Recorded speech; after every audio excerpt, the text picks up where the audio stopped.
Richo and James. In our Brisbane studio is a man called Alex Douglas. He's a member of the Queensland Parliament and he's speaking out about the sorry state of government in Queensland.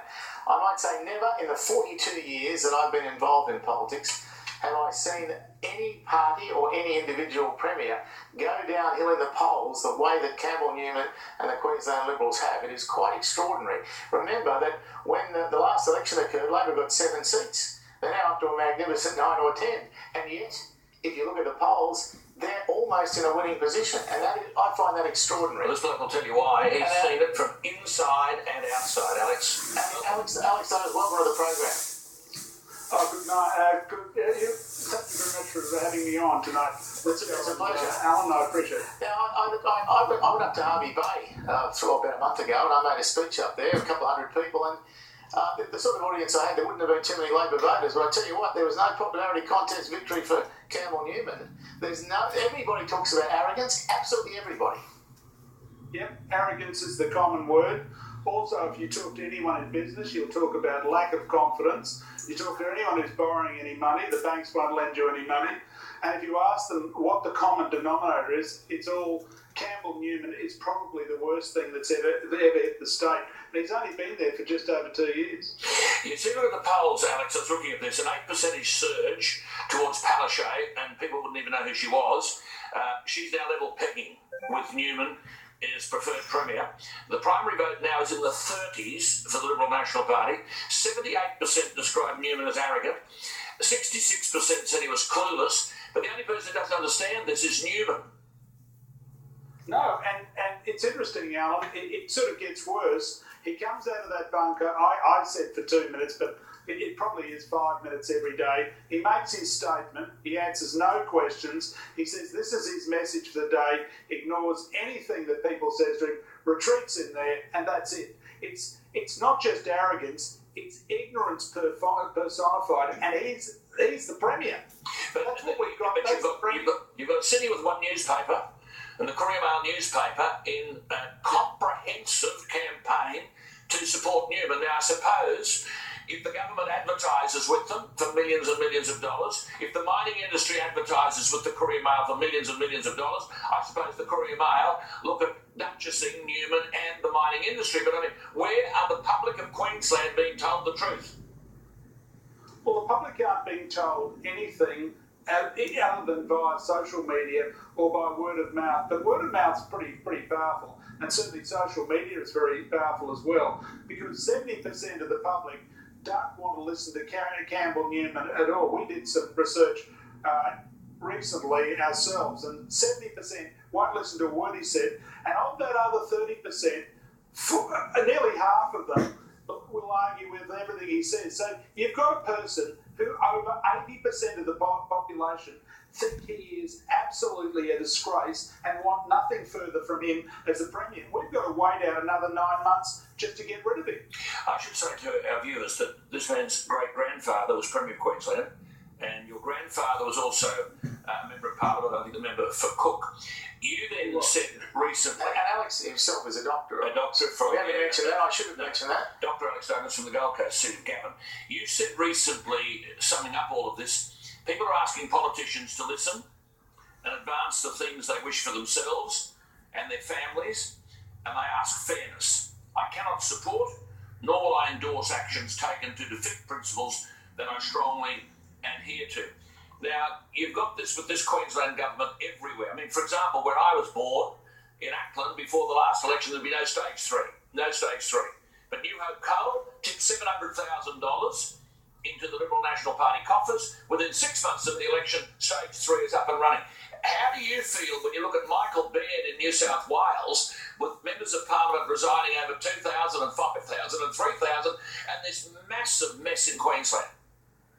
Well, it just goes to show you what can go wrong when politicians start thinking for themselves and not for everybody else. Now, the issues in New South Wales are far more complex because they've stopped developers being able to make donations. Mike Baird is definitely trying to do something, and I don't want to pass judgment on, whether he could do more or whatever. But what the public are really looking for, and they're certainly looking for it up here, is they want their politicians to represent the interests of the public.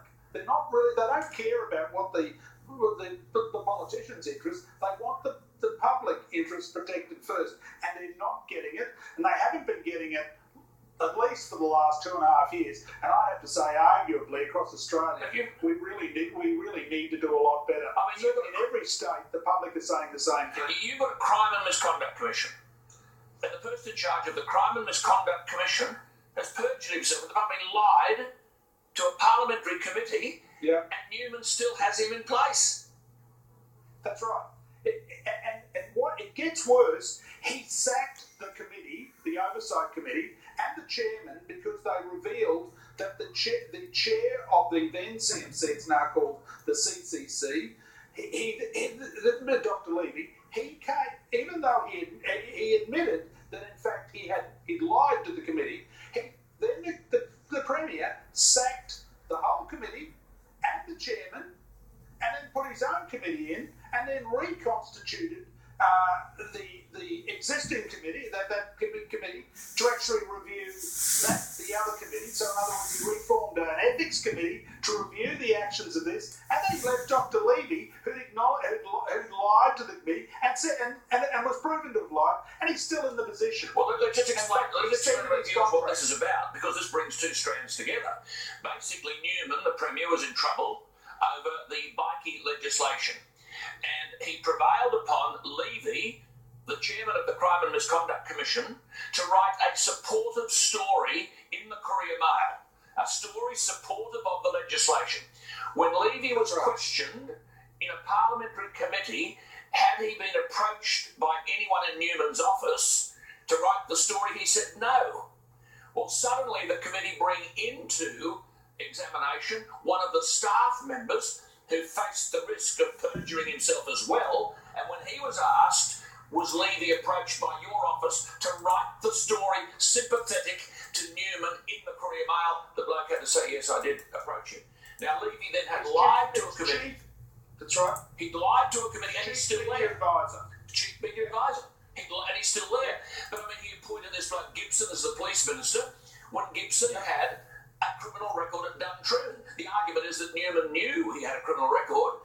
Then when he got rid of him as the police minister, he made the bloke who'd been charged with theft at Duntroon the chairman of the ethics committee. I mean, the public can't believe this, can they? Well, the public have been forced to actually accept. They can't do anything about it.